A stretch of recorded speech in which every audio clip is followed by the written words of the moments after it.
Banyak mau sekali. bolu kayak makanan itu terigu gitu-gitu segala macam. Betul.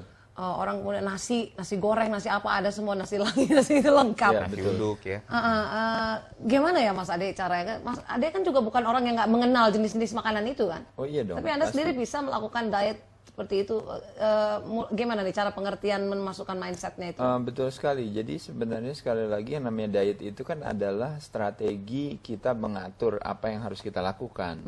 Jadi sebagai contoh misalnya kalau kita lihat kondisi Indonesia saat ini, di mana mau cari kerjaan aja susah, ya mungkin mau bikin usaha aja bingung mau apa, tapi tetap aja orang pasti akan bekerja, tetap aja orang pasti berusaha untuk akhirnya bisa punya uang buat makan, punya penghasilan buat mencukupi kebutuhan sehari-hari. Jadi sebenarnya makanan juga sama, kita banyak bagaimanapun juga, tapi kembali lagi kepada kitanya untuk bisa punya satu strategi untuk memilih makanan mana yang memang baik buat kita. Makanan itu sebenarnya seperti tadi dikatakan oleh Bung Halim sebenarnya tidak ada masalah.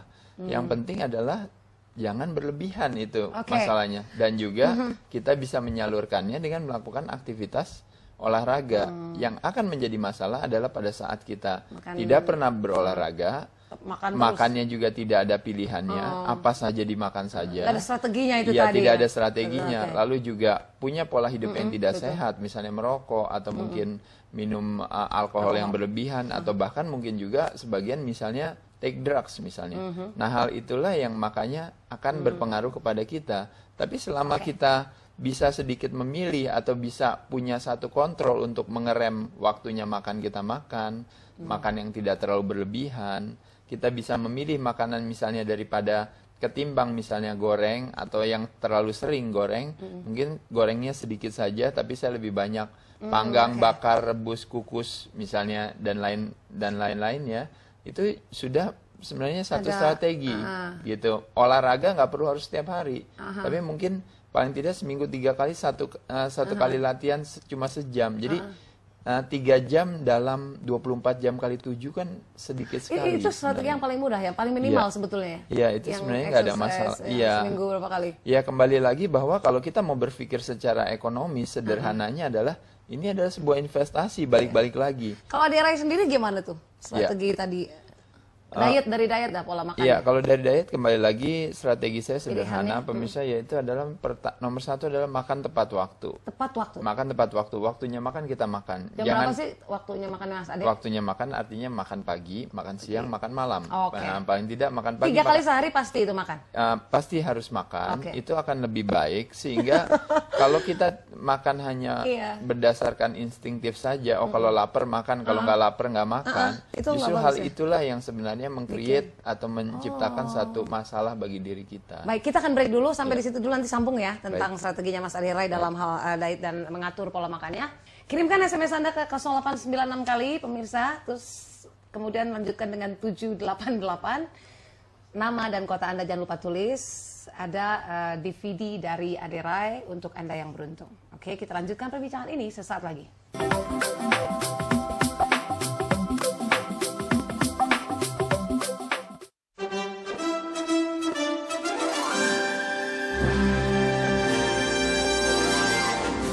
Pemirsa QTV, mensana in corpore sano. Dalam tubuh yang sehat terdapat jiwa yang kuat. Masyarakatnya sehat, tentu bangsanya juga kuat. Dirgahayu Republik Indonesia, stay strong selalu.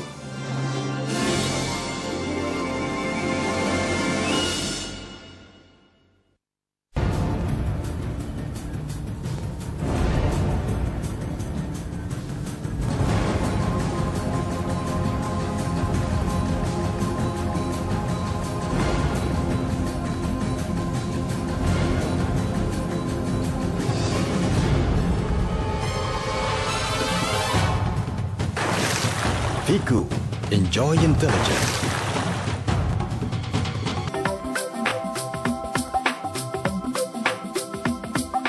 Halo pemirsa, kita akan lanjutkan lagi perbincangan ini, Inspiration with Ade Rai. Ade Rai, kita lanjutin lagi. Tadi strateginya apa lagi tuh selain makan tepat waktu? Selain makan tepat waktu, makan dengan nutrisi yang lengkap. Artinya ada karbohidrat, ada proteinnya, ada lemaknya, ada seratnya. Ya. Berapa banyak? Sebenarnya bukan berapa banyaknya, tapi sederhana. Kalau mungkin paling gampang sederhana yang bisa dilakukan adalah dengan memakai satu strategi yang biasa saya terapkan, yaitu kalau kita konsumsi karbohidrat, kita kepalkan tangan kita, ini adalah jumlah karbohidrat setiap kali kita makan, kurang lebih kalau bisa tidak lebih dari kepalan tangan kita. Jangan kepalan tangan teman kita ya, kepalan tangan kita. Lalu yang kedua, proteinnya adalah pada saat tangan kita terbuka, ini adalah jumlah protein yang kita mesti konsumsikan kurang lebih size-nya, ukurannya kurang lebih seperti itu. Apakah misalnya ini dalam bentuk dada ayam, apakah ini dalam bentuk telur, tempe, tahu dan sebagainya, kurang lebih. Ya, bukan tangan saya tapi tangan Anda sendiri. Lalu konsumsi sayur, serat itu berapa banyak tidak ada masalah.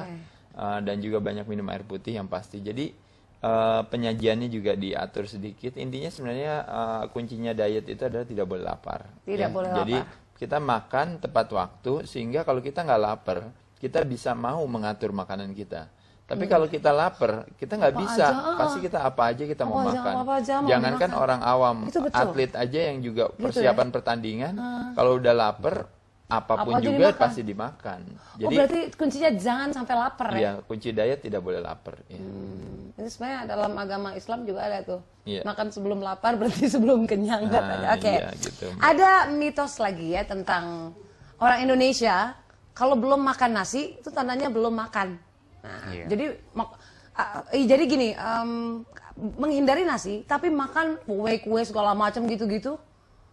Terus habis itu dia bilang, perasaan aku tidak pernah makan nasi deh, tapi kok aku gemuk. Nah, itu gimana sih penjelasannya? Ya, ada dua kondisi lah ya. Kondisi yang pertama yang seperti tadi dikatakan Mbak tadi adalah bahwa dia takut sekali sama nasi, akhirnya pakai yang lain. Padahal sebenarnya esensinya yang harus kita takuti, yaitu adalah bahwa yang kita takut adalah karbohidrat yang berlebihan, kebanyakan disimpan di dalam sel lemak.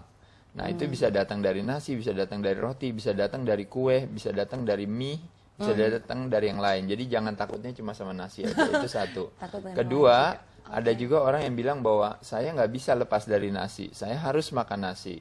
Karena kalau saya nggak makan nasi artinya saya belum makan. Itu juga sebenarnya kita mesti lihat juga esensinya. Nasi memberikan kita apa? Nasi memberikan kita tenaga. Ya, tenaga itu dapat dari mana? Bisa dapat dari nasi, bisa dapat dari ubi, bisa dapat dari kentang, bisa dapat dari roti. Sebenarnya sama tenaganya. Cuma secara psikologis kita bilang, saya cuma dapatnya bisa ada tenaga baru dari nasi. Kalau makan roti udah aja, habis makan roti makan nasi, makan lontong, makan apa. Tapi padahal sebenarnya kalau kita mengerti, tenaga yang diberikan atau energi yang diberikan oleh makanan-makanan tersebut pada dasarnya sama. Interesting, bagus. Menarik sekali penjelasannya Mas Ade. Saya baca SMS ya. Ini dari Nona di Surabaya. Ade Rai, Ibu Nona di Surabaya, saya ini umurnya 28 tahun, tinggi badan 158, berat badan 48 kg. Kenapa perut saya gendut, bagian yang lain tidak? Apa di Surabaya? Udah itu pertanyaannya. Terus pertanyaan yang kedua, ada nggak di Surabaya salah satu cabangnya Ade Rai? Pertanyaan pertama dulu. Ya, oke, baik. Jadi kenapa perutnya merasa gemuk dan sebagainya? Sebenarnya hanya masalah yang Nona harus lakukan adalah dengan mengatur pola makannya saja. Memang Nona pasti tulangnya juga kecil, pasti ya. Dan juga langsung tulangnya pasti Nona kecil juga. Lalu nggak ada salahnya juga melakukan aktivitas olahraga, karena gimana pun juga kalau kita makan apa aja semua kita makan, bagaimanapun juga terakhirnya ngumpul-ngumpulnya nanti emang banyak di perut ya, udah pasti. Jadi caranya buat Nona sederhana adalah mulai coba penyajian makanannya diatur, makan tepat waktu yang seperti saya bilang tadi, kombinasi serat sebagai sumber karbohidrat, misalnya sayur sama protein, itu adalah yang paling baik Nona. Nona bisa lakuin setiap kali makan tuh ada sayur sama ada protein. Ada sayur, ada protein, ada sayur, ada protein, itu bagus. Dan sayurnya tolong jangan dipakein minyak atau mentega yang terlalu berlebihan ya. Itu ya, sayurnya mesti yang lebih bening atau yang lebih sehat ya. Dan banyak minum air putih juga bagus sehingga kita nggak mudah cepat lapar juga ya. Emang kenapa kok tambahin mentega? Mentega itu kan lemak ya, lemak yang jelek, lemak yang jenuh ya. Meskipun memberikan kenikmatan, nyaman, tapi jangan terlalu sering saja lah gitu ya. Mungkin yang pertanyaan kedua tuh, ada cabang Ade Rai di Surabaya nggak Mas Ade? Ya, sekali lagi buat Nona dan juga pemirsa QTV, sebenarnya nggak penting apakah di tempat saya atau di mana. Ya, mungkin mau ketemu Adirai jumpa fans lah gitu. Iya, saya kebetulan nggak punya di Surabaya. Punya, tapi ya? yang utama sebenarnya adalah lebih kepada pilihlah sarana fasilitas olahraga yang memudahkan kita atau yang memberikan kenyamanan. Jadi apakah itu dekat dengan tempat kita beraktivitas, dekat tempat kerja misalnya, atau dekat dengan tempat kita tinggal. Oke. Jadi untuk Ibu Nona tadi, selain pola makan diet itu juga exercise-nya apa? Exercise-nya khusus untuk perut pagi, perut kosong, kalau bisa melakukan aktivitas olahraga makan pagi itu akan lebih bagus lagi. Habis bangun tidur olahraga dulu, baru makan pagi. Baru makan pagi. Iya, baru makan pagi. Itu akan lebih bagus. Kalau Nona mau coba itu dalam seminggu bisa turun 2, 3, 4 kilo kali. Yang benar. Hanya gitu aja, ya. Oke deh, bisa dicoba ya. Satu SMS lagi dari Ali di Batam.